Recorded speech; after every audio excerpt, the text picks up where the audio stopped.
Welcome to A Pleasant Solution, Embracing an Organized Life. I'm your host, certified life coach, professional organizer, and home life expert, Amelia Pleasant Kennedy. And I help folks permanently eliminate clutter in their homes and lives. On this podcast, we'll go beyond the basics of home organization to talk about why a clutter-free mindset is essential to an aligned and sustainable lifestyle. If you're someone with a to-do list, if you're managing a household, and if you're caring for others, this podcast is for you. Let's dive in.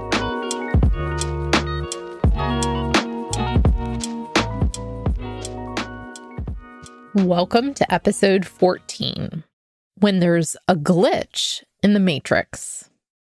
On last week's episode, I shared all about the benefits of predictability.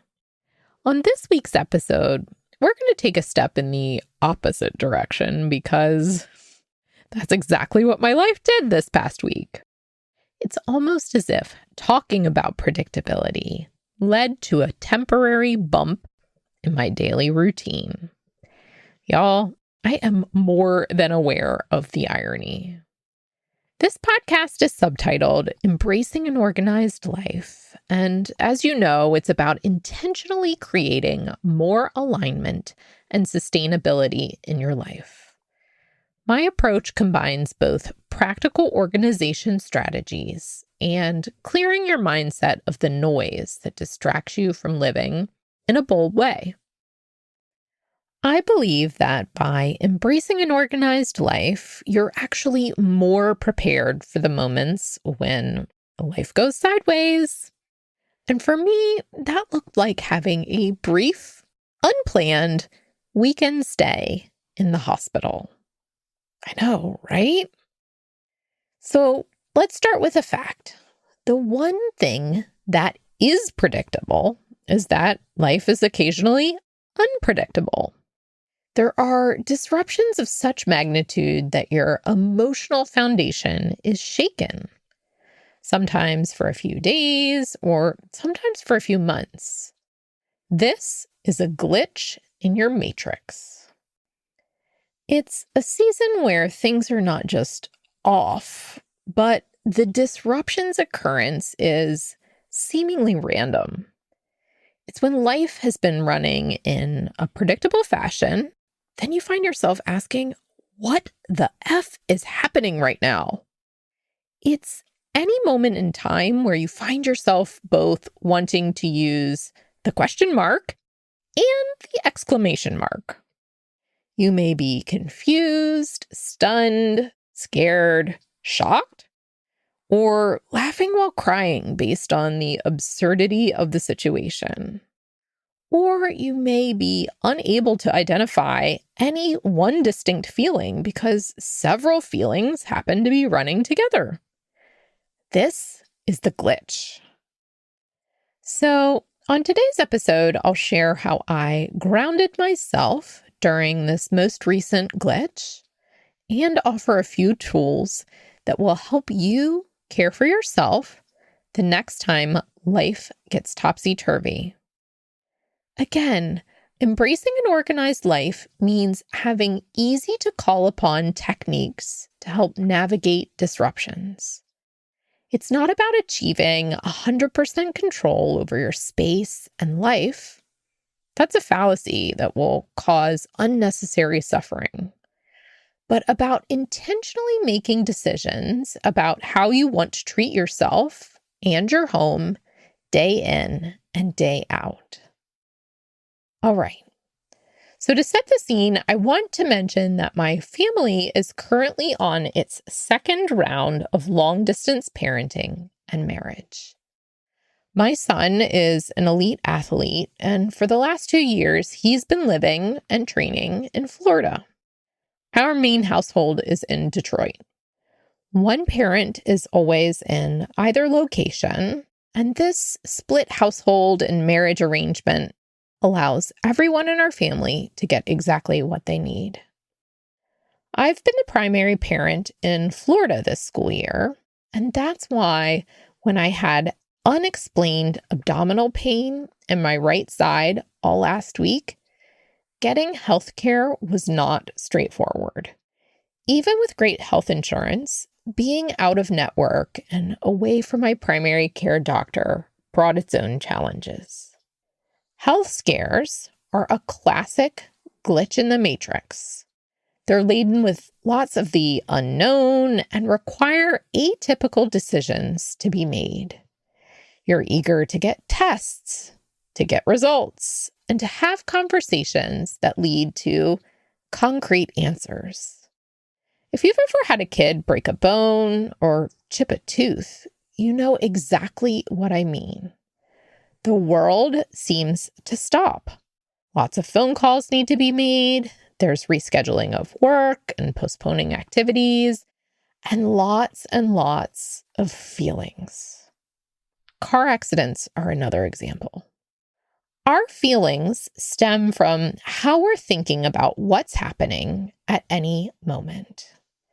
Those feelings drive the subsequent actions that we take.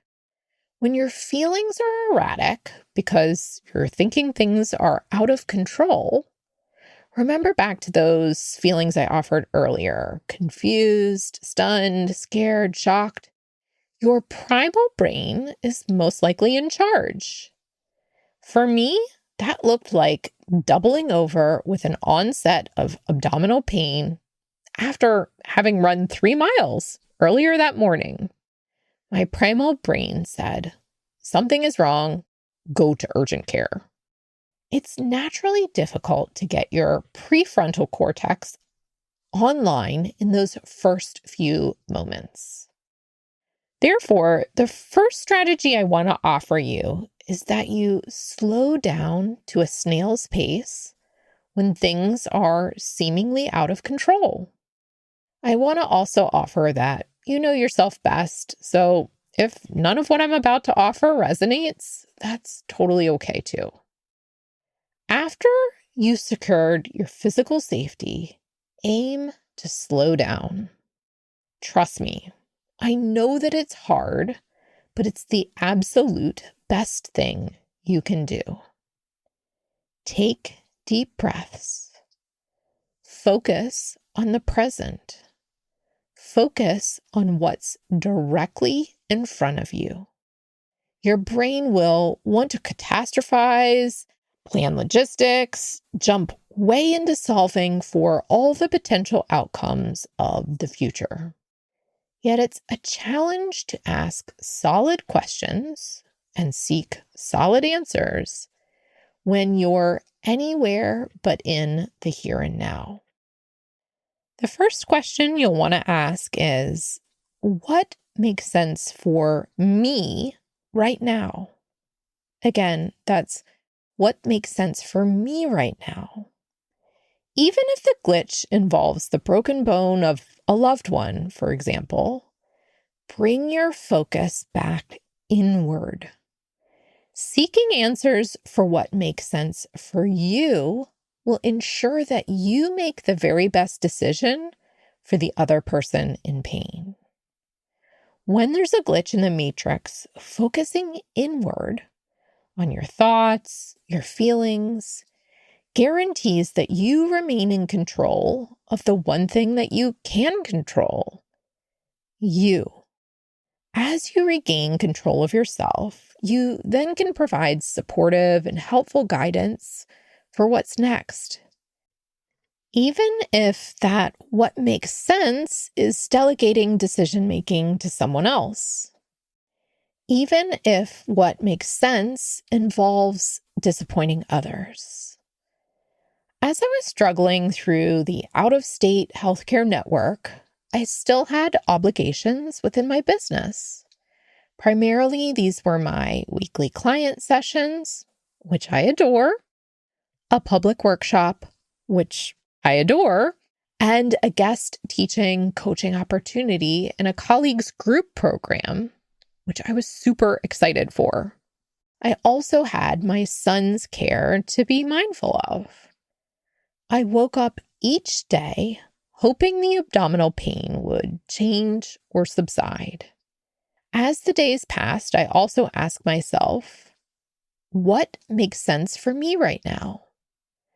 Two of my business values are the courage to heal and generosity to self and others.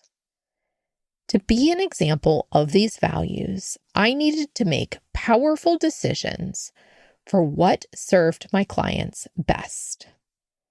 I knew canceling would be a disappointment to others, yet I also knew it was the most generous thing I could do for them and for me. Which brings me to my second recommendation. Make the one next decision directly ahead of you. Again, your brain will want to plan. It will want to think about all the possible outcomes and handling all of the logistics. It will work to bring predictability back. Yet, when you're moving at a snail's pace, instead of at the speed of light like you're inclined to do, you're able to carefully consider the one next decision. It's the only one that truly matters, as all subsequent decisions depend on the first. So I decided each day whether to reschedule my clients' sessions. My clients deserve a coach who was well and fully present. With the level of tenderness I was experiencing and the doctor's appointments, I was nowhere near 100%. I'd say my brain was operating at about 70% of its normal strength, and my body was closer to 50%. I also postponed my workshop. It wasn't until Friday of that week that I was able to get specific medical guidance. And guess what it said? Go to the emergency room now. When you experience a glitch, bring your awareness and attention back to the decision that's directly in front of you. What makes sense for me right now? What is my intuition guiding me to do? Who's the best person to support me in a non-judgmental way? These questions, along with deep breathing, help to bring your mindset back to a space where it can think as rationally or clearly as possible in the moment. My son was at school for a handful more hours, so I was able to listen to the doctor's advice. I could figure out each of the following next steps from the ER. I talked to a friend on the drive to the ER to keep me focused and present on the task at hand, which was driving and arriving at the ER. I called my husband. He booked a same-day flight to Florida. He spoke with my son and our girls and provided them with updates and next steps. I sent an urgent email to my guest coaching opportunity once I knew I was being admitted to the hospital. I called my dad and my brother. I made one decision at a time. It's also important to tell your brain exactly what to think in moments like these. Your thoughts will automatically go wild, and you have the ability to slow down and tell yourself the story that you want to hear.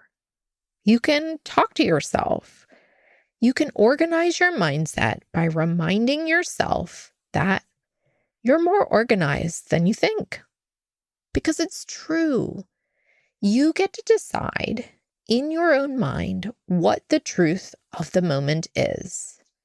You can remind yourself with a deep breath that you're in charge. Which brings me to my final offering for today. Tell the story where every decision you've made is the best decision. Again, because it's true. You're an excellent decision maker, and paired with the fact that your brain is designed to keep you safe when a glitch occurs, each of the decisions you've made in this moment is the right one. We experience emotional pain, regret, and resentment from the stories that we tell ourselves about past decisions. We beat ourselves up. It's these thoughts or sentences in our minds that lead to these negative feelings. Yet, when there's a glitch in the matrix, all you can do is what makes sense. Make one decision at a time, and then actively decide and trust that you know exactly what's best. I ended up having appendicitis. Totally random, totally out of the blue. I'd gone to urgent care at the beginning of the week. Right decision. The examining doctor told me that it wasn't appendicitis and to seek a follow-up scan in a few days if the pain didn't subside. I went home. A right decision. I woke up feeling marginally better each day and met a few commitments. A right decision. I sought a follow-up scan as recommended. Also, a right decision. The results sent me to the ER, and I followed them. A right decision. Sure, I could allow a different story to take hold. I could feel shame from the thought that I should have, quote unquote, known better after the first doctor denied appendicitis. But I've never had appendicitis before, so how could I have known better? I could feel irritation from the thought that the path of navigating out-of-state healthcare wasn't easy. But I've never done this before, so how could I have known? I could feel angry that the initial doctor was wrong. Again, how did I know that day that he was wrong? I didn't. But why would I choose to feel that way? It feels much better to place the control back where it belongs, with me. I made the right decision each and every time, even though the doctor made what could have been a drastic mistake. I know myself. I know my body. The pain lessened the next day, and I know that I would have sought help elsewhere sooner if I truly felt worse. You get to decide what to believe and how to tell the story. You certainly are welcome to choose the emotions that align best for you. Either way, you're still 100% making the right decision in the moment.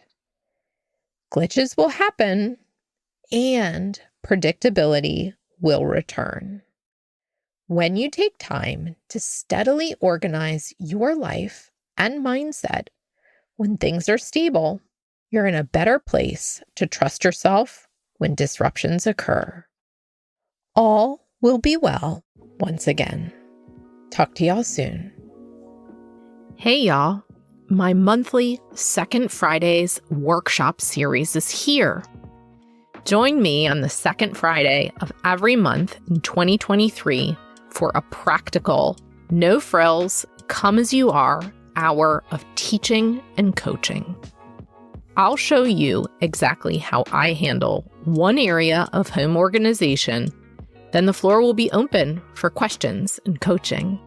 We'll troubleshoot what's feeling challenging for you and get you unstuck on the spot. Find out more and register at apleasantsolution.com/workshops or via Instagram. Can't wait to meet you.